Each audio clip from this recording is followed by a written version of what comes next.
G'day and welcome to today's Beyond Blue Mental Health Awareness session. What I realised as I was growing up is that I was exposed to so many opportunities to learn. And one of them in particular was the hospital. I had a great chance to learn in hospital that I was lucky. I was lucky to be able to put on an artificial leg and to be able to walk. Even though I had lots of surgery for the first 14, 15 years of my life, I was still able to see things and be grateful for it. So early on in my life, I learned a lot about gratitude. My parents moved from the little country town that I was born in. I was actually born in Donald, and I don't speak about this a lot because it's a bit weird. I'm named after my dad, and my dad's name's Donald. I was born in Donald, and my name's Donald. Like, seriously, that's weird. And I've got a sister called Donna. So that's really weird. But anyway, we moved to Tokemall. And I love Tokemall. So it's all my fond memories as a child growing up were in Tokemall. My parents had a crack at running the Tokemall caravan park and swimming pool complex. They did okay. They were there for 20 years.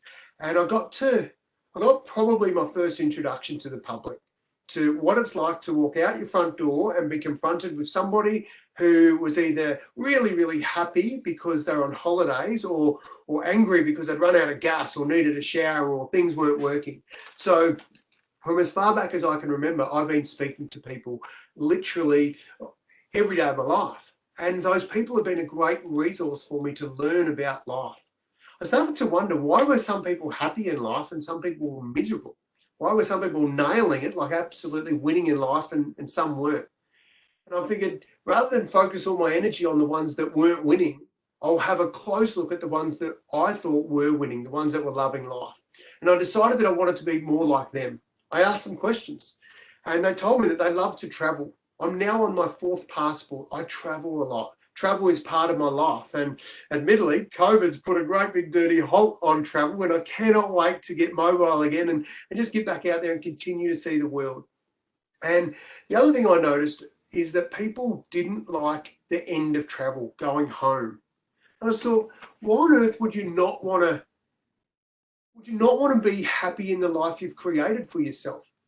So I decided, as far back as I could remember, that I didn't want to have a life that I had to escape from.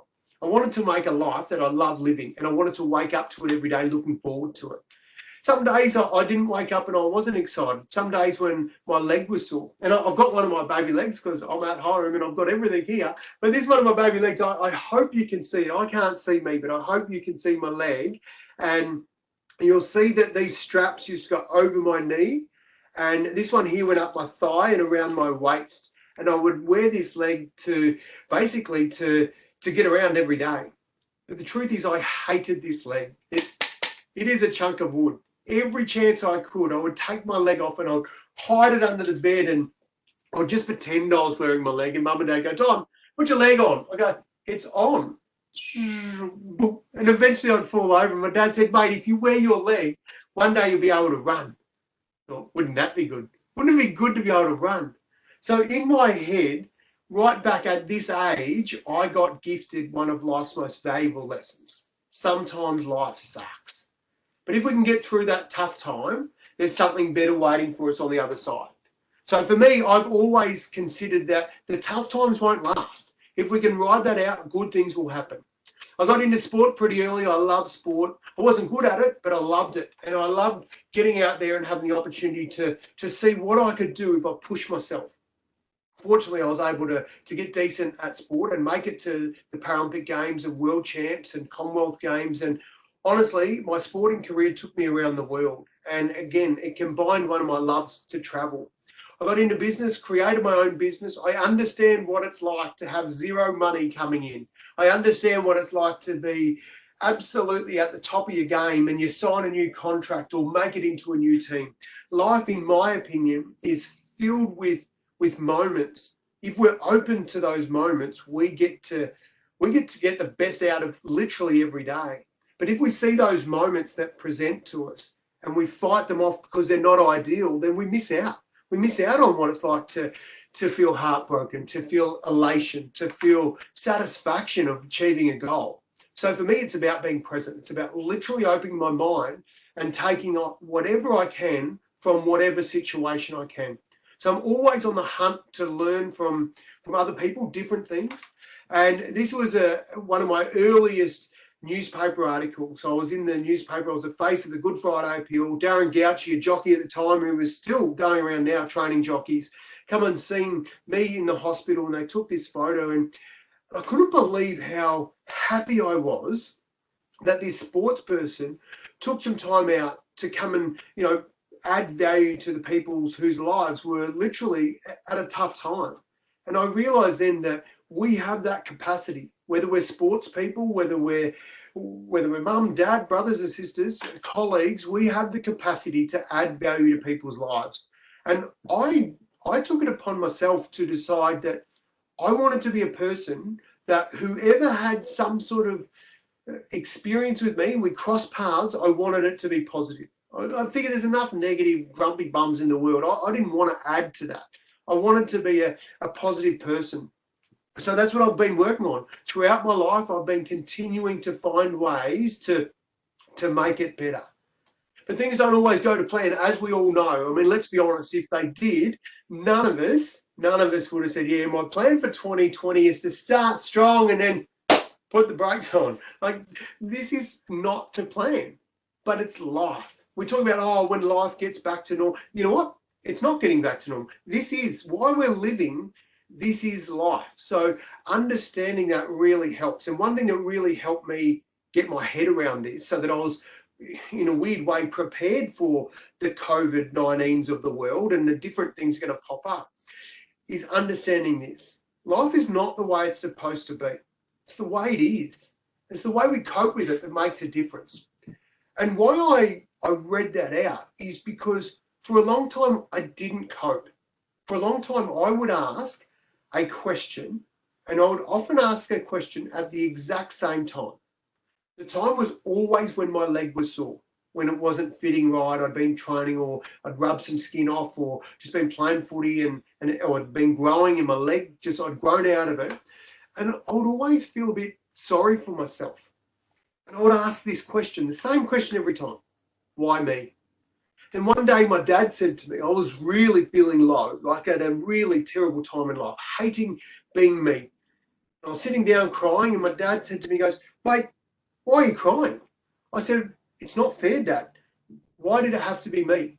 Why couldn't it be my brother or my sister? Or one of my sisters, I've got three of them. And then at that point, my dad didn't do what I expected him to do. He didn't wrap me up and go, it's going to be okay, Don, your leg's going to grow back. Clearly that's not going to happen. And he wasn't going to say that. But what he did was this. He said, it's okay, mate. It's only a bit of your leg. You've got a good attitude. You can deal with it.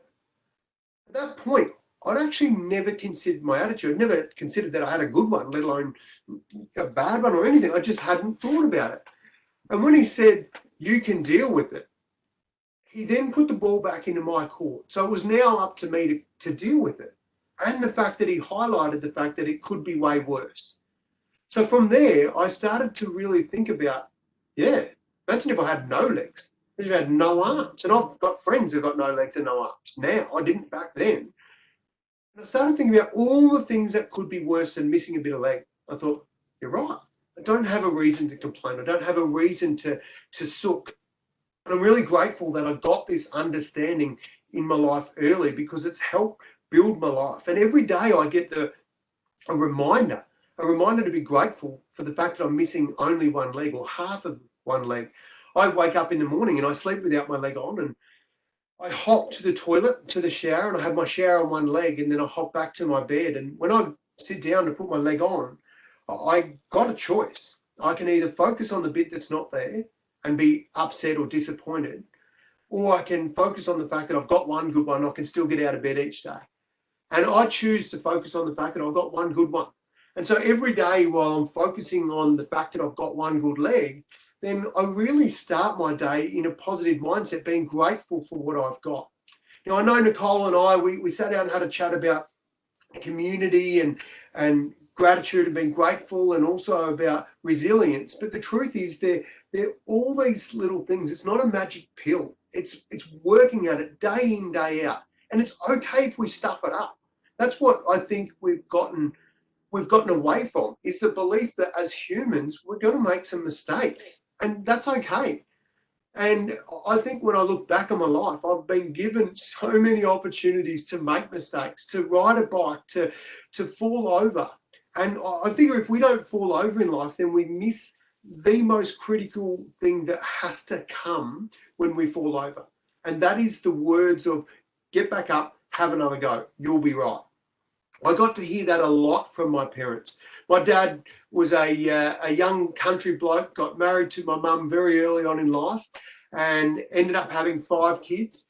And my dad would often say to me, mate, life's short. Don't worry about why it's not there. Just get on and go with why it is, with what you've got. And he played 2 sports as a young bloke. He did footy and boxing. And from time to time, the 2 at the same time. But from all accounts, my old man was a tough nut and he went okay. And I loved looking, and I still love looking at his can-do approach to life. He just has a crack. And we hear that old saying that the apple doesn't fall too far from the tree. I guarantee I have that same approach as I go through my life. It's just about, what do I want to do with this day? The more I look at each day, the more I realise that the opportunity for me to do more with my life presents when I'm clear about where I want to go. And so I decided that if I had some goals in my life, it would make it easier to get out of bed. And let's be honest, sometimes it's easy to stay in bed, but when we know why we're getting out, it's easy to get out. It's easy to say, right, how can I make today better than yesterday? So my approach is to literally get stuck in, to try different things and to be open to them. And I said to him, I said, mate, what's your secret? He said, what are you talking about, Don? I said, what's your secret to having a great show every Monday night? And he said, oh, I don't think it's a secret. I just treat everybody with the same respect. Oh, there it is. So from that point on, I realised that the best thing that I could do is be like Denton. Just treat everybody I meet with the same respect. And if I do that, then I'm going to get the most out of every relationship I'm in. And it's been fantastic. I'm going to wrap it up soon because we're going to get to some questions, and I'm certainly hoping that there's some questions. I can't see, by the way, at the moment if there's any there, but I'm really hoping there is. So if you haven't got a question written out yet and it's in your head, type it in, and in a minute I'm going to get to it and I'll make sure that I answer all of them. And worst case scenario, I don't get to answer it today, I'll make sure I answer it and then we'll get it back to you, okay? But I'm going to do my best to answer them all today. I put this in here because we all, and I know this is a busy time, it really is a busy time for brokers, for you guys going into the end of financial year. But the truth is, most of us want to see great results.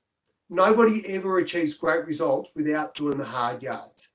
And sometimes those hard yards will present and they'll look different. They'll look different for all of us. Sometimes the hardest thing we have to do is get out of bed. Sometimes the hard yards is run up a hill without a leg, mate. And I'll tell you what, for me, when I look at that hill and running up that hill, that's tough work. But what I really love about it is it taught me that as long as we're willing to do the hard work, we're on track for success. Sometimes the hard work's just asking for help. I know that most people I speak to are influential with other people. I want to be really clear here. I never miss an opportunity to help humans help other humans. And I want to share this with you. I told you I love to travel. I'm on my 4th passport. When I travel, I get free advice every single time. And the advice comes in the form of the safety announcement. They say at the start of the safety announcement, or midway through it, at the start of your flight, they say, in the unlikely event of an emergency and oxygen is required, a mask from the ceiling above will fall down. They then go on about pulling these 2 straps to fit the mask, but they say this, and this is the really important bit, they say, fit your mask first before helping others. And why I like that is because it reminds me that if I'm going to be of any value to other people, I need to make sure I've got me sorted first. And I think the reminder for you guys is exactly that. Make sure you take some time out to recharge your batteries, to reach out to Beyond Blue if you need that, to reach out to your community, to other brokers, to your colleagues, to be able to connect. All of these things are really, really valuable. And you don't have to have things broken to ask for help. We can get support from each other literally by connecting. So my advice is to make sure we connect as much as we can and stay connected, because it really is, there's power in numbers, there's power in being able to belong in anywhere. I put this in here because, quite simply, it's my reminder that footprints in the sands of time were not made sitting down. It's so much more important for me at the end of my life to have left a footprint, not a butt print. Not to sit there and watch life go by, but to get up and live it. Even if we stuff it up, it's still more important to get involved and have a crack than sitting down and missing out.